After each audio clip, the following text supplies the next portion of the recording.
So before we get started, I'd like to give you a little bit of context behind what I'm talking about today. So in my first few weeks as a CIO, I was asked to create an IT strategy. I'd never created one before and I didn't really know where to start. I was good at delivering projects, but I'd never had to figure out what project to deliver. But as the head of IT, it was now my responsibility to advise the business on how best to invest in technology in order for us to achieve business goals. So for the next 20 minutes, I'm going to show you how you can align your technology strategy with business success. And I'll do that by showing you the process I followed to create an aligned IT strategy. And the best place to start is, of course, at the beginning. So let's begin by understanding what an IT strategy actually is. This is what Gartner have to say about it. IT strategy is the discipline that defines how IT will be used to help businesses win in their chosen business context. But to help businesses win, we must first understand what winning is. In his book, Playing to Win, Roger Martin defines business success or business strategy as an integrated set of choices. He's got a model that can help capture these choices. This is his 5-step strategy model that represents the set of integrated choices, and we'll walk through this right now. The first step is to understand your business aspiration and how it will be measured. An organization needs to have a clear understanding of what the winning aspiration is in order to set direction. If not explicitly stated, you could find this typically in financial goals in the organization's budget, or speak to your leadership team to understand objectives. Otherwise, find out from the board's ambition and what it hopes to achieve in the next few years. To achieve business goals, you need to make choices on what to focus on, namely where to play and how to win. This forms your business strategy. For where to play, you need to answer questions such as what customer segments to target, what markets and geographies to focus on, what channels to use, and what products and categories to offer. For how to win, you need to determine if your business is going to charge the lowest price or use high margins to invest in creating competitive capability. Or it could create a product or service that is perceived by consumers to be of greater value than your competitors, or focus on a narrow segment of an industry rather than trying to address a mass market. How business strategy is defined is outside the scope of this talk. However, once you understand it, you should explicitly capture it. And to capture it, you can use an objective, goals, strategy, and measures framework. The objective and goals map to your aspirations and business goals. In this example, our objective is to create the world's greatest food community. And one of our business goals is to grow restaurant partners in the UK from 150,000 to 200,000. The strategy and measures map to your choices on how you will deliver on your goals, how you will win, and where you will play. In this example, one of our strategies is to focus on B2B customers, and where we'll measure our success, strategic success, by the split of revenue between B2B and B2C customers. This framework explicitly captures how your business will win and how you can measure it. Everything you do needs to be aligned to these goals and these measures. With the understanding of how your business will win, you now need to determine how you can contribute to winning. If we go back to the 5-step strategy model, we can see that capabilities are required to deliver on the set of strategic choices. Capabilities describe the ability for a business to do something. They are the what the business does, be that managing leads, planning the workforce, or forecast demand. They are composed of processes, people, and technology. This represents the how. The how in Roger Martin's 5-step strategy model is captured as the changes in the management systems, otherwise known as the operating model. This will form your set of strategic actions. Therefore, it is the business capabilities that link strategic actions to business strategy. In fact, business capabilities glue everything together. The business strategy clarifies the goals and the directions of where a company will head in order to win. The business strategy is a set of choices that explicitly lay out where the business will play, how it will succeed, and what business capabilities it needs to do so. The business strategy explains the choices that the business will follow, where and where not to invest. An organization's business model describes the high-level means by which it creates value. In essence, the model represents its purpose.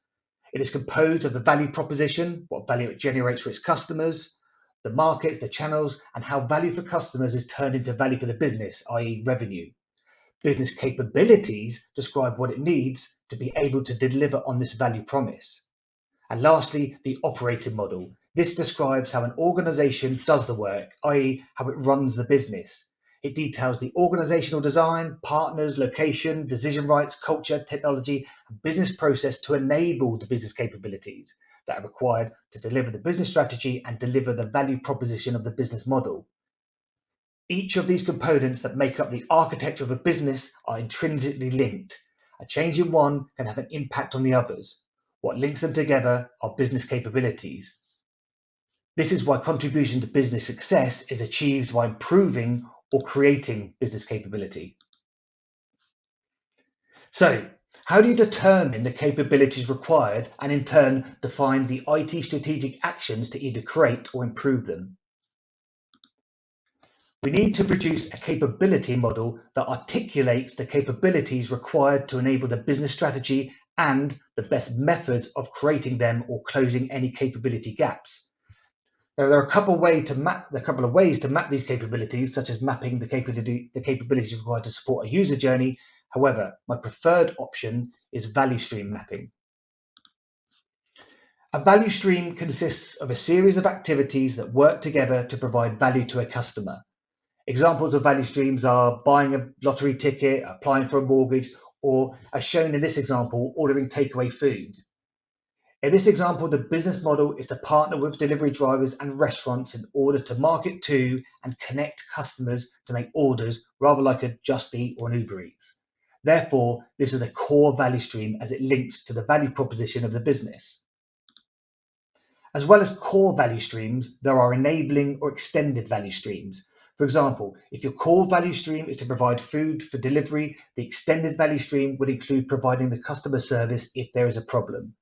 To support the core value stream, there'll be other value streams to ensure we can onboard restaurant and delivery partners. Whether core, part of an extended or supporting value stream, each value stream starts with a request or a trigger and has a series of activities that provide value. The aim is to find the value stream that delivers the value associated with each strategic goal. Once you have mapped the value streams that relate to a strategic goal, you then need to model the business capabilities that support each step in the value stream. The level 0 capabilities represent the highest level of abstraction for the business. Level 1 capabilities represent the next level of detail down. You can see that the level 1 capabilities within the capability of partner with restaurants supports the value stream steps of select food and restaurant confirm. At the select food step, we need to be able to show what a restaurant has to offer. At the restaurant confirm step, we need the capability to notify and have a restaurant confirm acceptance of an order, as well as tracking the order until it's ready for delivery. After the value streams for each strategic goal are mapped and the related business capabilities are captured, they can then be aggregated and organized into a business capability model. This model now represents the business capabilities that are critical to support the strategic outcomes. Some will represent existing capabilities that may need improving, and others will reveal new capabilities. For each capability that requires investment, you need to determine the best method of closing that capability gap. Not all capabilities are of equal importance. This is important as you need to understand where a capability needs to be good and where it needs to be good enough. Broadly speaking, capabilities can be separated into 3 buckets, namely competitive capabilities, supporting capabilities, and commodity capabilities. Competitive capabilities define what is unique in your organization and thus represent your competitive advantage. These capabilities are core to your success and can differentiate you from others in your market. It is worth noting that capabilities can change over time due to evolution, as what is unique one day will become a commodity in the future. Supporting capabilities do not define what your organization does, they support the delivery of what your competitive capabilities do. The capability to market to customers is a good example of a supporting capability. While many organizations have this capability, it does not define you. However, if your organization is defined by communication in targeted emails and limited time offers, like a Groupon or a voucher, then the capability to market may be core and need to be more sophisticated in order to set you apart from the pack. What is core to one business may well be considered supporting to another. Commodity capabilities are the ones you'd expect to find in many organizations. They do not define a business, but the business cannot operate without them. Because these capabilities aren't core, having world-class maturity here won't gain any competitive advantage. These capabilities need to be good enough. Typically, HR, financial accounting, or payroll capabilities are examples of commodity capabilities. So, what methods are most appropriate to bridge the gaps in capability maturity? Where do we build, rent, or outsource? Broadly speaking, for the competitive capabilities, we should look to develop in-house, as by the very nature, we need to differentiate between the competitive set, and thus buying an off-the-shelf solution would allow others to gain capability parity. That is not to say we can't leverage off-the-shelf components in delivering our competitive capabilities. We don't need to reinvent the wheel, we can build upon it. Typically, for supporting capabilities, we can look for leading software and utilize best practice patterns. For commodity capabilities, we really need to align to industry best practices and get something vanilla out of the box without customizing or ideally even outsourcing this capability altogether. At the end of this exercise, you'll have a model that shows the investments and the methods required to close the capability gaps. You can then group the capabilities with a team topology.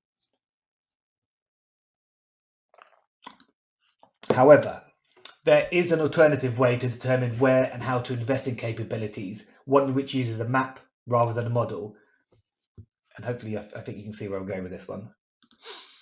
This is a Wardley map, a single artifact that visualizes capability components, evolution, importance to user, and dependencies, all anchored to a user's need. These maps aid strategic conversations on where to focus effort and the methods for strategic IT action. When creating a Wardley map, as with business capability modeling, we start with needs, or in our case, the desired strategic outcome. All that we do must be anchored to need, otherwise we run the risk of boiling the ocean and focusing on trying to map everything. Once we have mapped the strategic needs, the next action is to make the chain of dependencies or capability needs that are needed to deliver the service. Firstly, we map the capability dependencies classified by the value it has to the customer, in that components closer to or more visible to a user are more valuable than those further away. Next, we organize the capability dependencies by the maturity of that component. Just as in the capability modeling process discussed earlier, capabilities can range from competitive to commodity. In order to determine where a capability is on the evolutionary spectrum, we need to agree on how common the component is.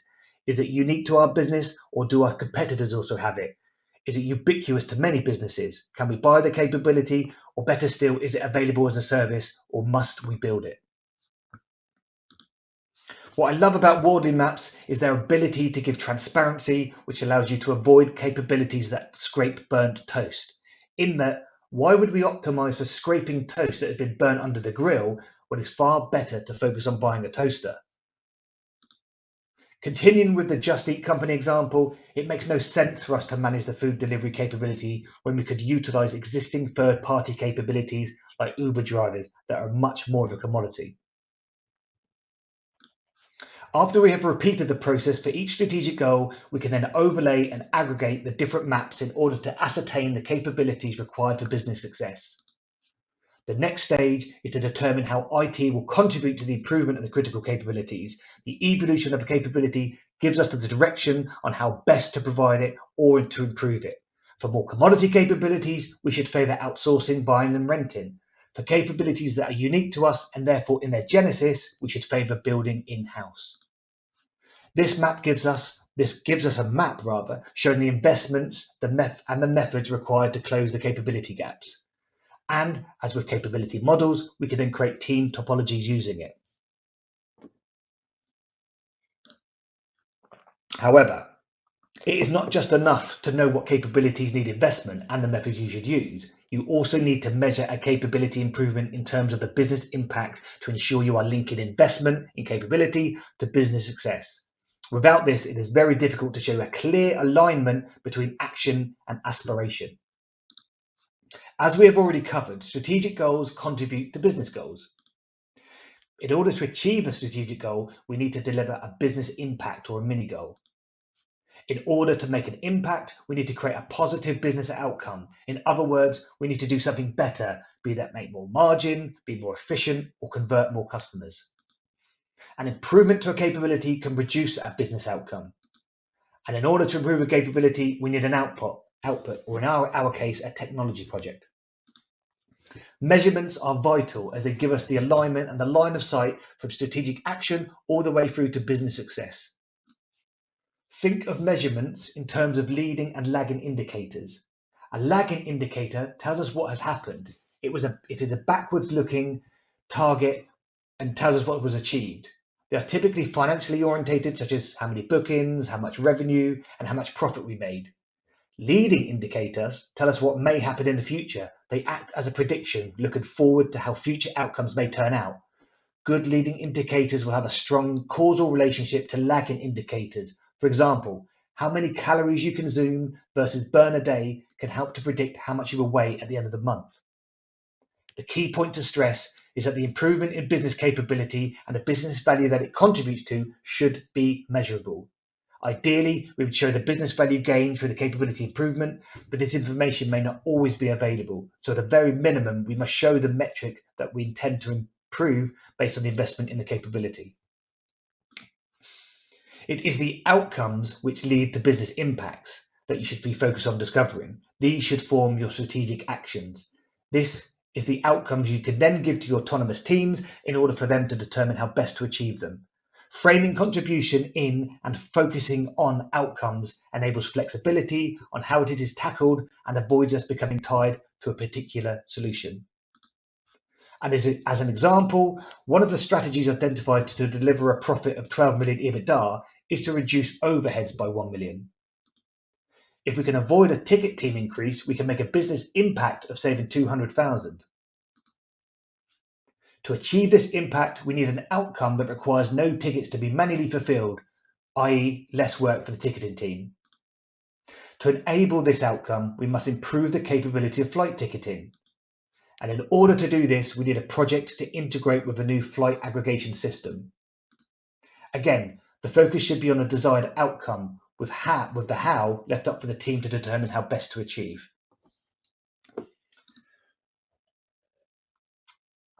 So I appreciate this is a lot of information to take on board. So let's have a quick recap. So I first talked about the need to understand and capture the business strategy using the objective, goals, strategy, and measures framework. Remember, everything you do must have a thread to the strategic goals. If not, then you are not aligned. With an understanding on how your business will be successful, the next step is to identify the improvements of or the creation of new business capabilities required to enable the strategic choices, either using a Wardley map or the capability model. Business capabilities, remember, are the things that a business does, not how it does them. They are the abilities required to deliver value. You will need to tease out the real capabilities that are required and don't just take the requirements verbatim. Remember the burnt toast analogy. Don't fix symptoms, fix root causes. For example, do we need a capability to manage the customer service call center better? Or do we need to improve our customer self-help capability? The strategic actions, the IT strategic actions and methods are what you will contribute to in order to bridge the business capability gaps or create new capabilities. The strategic action should clearly articulate what IT is going to do to contribute to business success. The IT strategic actions should avoid any non-critical capabilities and instead focus only on what is critical to enable the capability directly linked to business strategic choices. And finally, link capability improvements to business success by measuring the impact that strategic actions will have.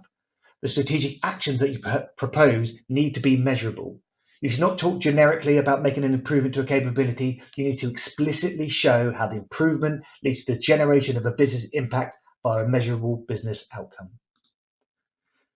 This is the IT strategy in the context of a business strategy. It shows how the IT, information and technology capability, along with other organizational capabilities, will be used to contribute to the overall business goals. It should be clear to anyone when reading to understand the line of sight between IT strategic action and business success. It should be clear why the IT strategic actions have been taken, how they will be measured, and the value they will produce. The IT strategic contribution is in essence simply part of the business strategy. And that is technology strategic alignment in a nutshell.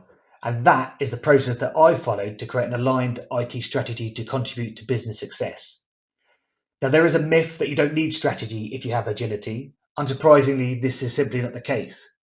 Agility cannot replace strategy. Agility is the ability to change direction efficiently, which, of course, is an essential capability to adapt to an ever-moving environment and manage complexity. However, without clear direction and alignment, there won't be focus. And if you're not focused on the right things, you can't be effective no matter how well you deliver. As Peter Drucker famously said, there is nothing quite so useless as doing with great efficiency something that should be not done at all. Strategy is about choice and alignment on where to focus effort. It is about where we need to be agile to sense and adapt in exploring new opportunities, where we need to exploit our advantage by being lean and removing waste, and where we need to standardize and outsource where there is no competitive advantage. If you'd like to understand more about strategy and alignment, I suggest you read up much more on Simon Wardley and his Wardley mapping. Read Roger Martin's book on strategy. And if you're interested in my journey on understanding how this all applies to technology, strategy, planning, and operational models, then feel free to read my book, which will be out next year. And thanks for listening.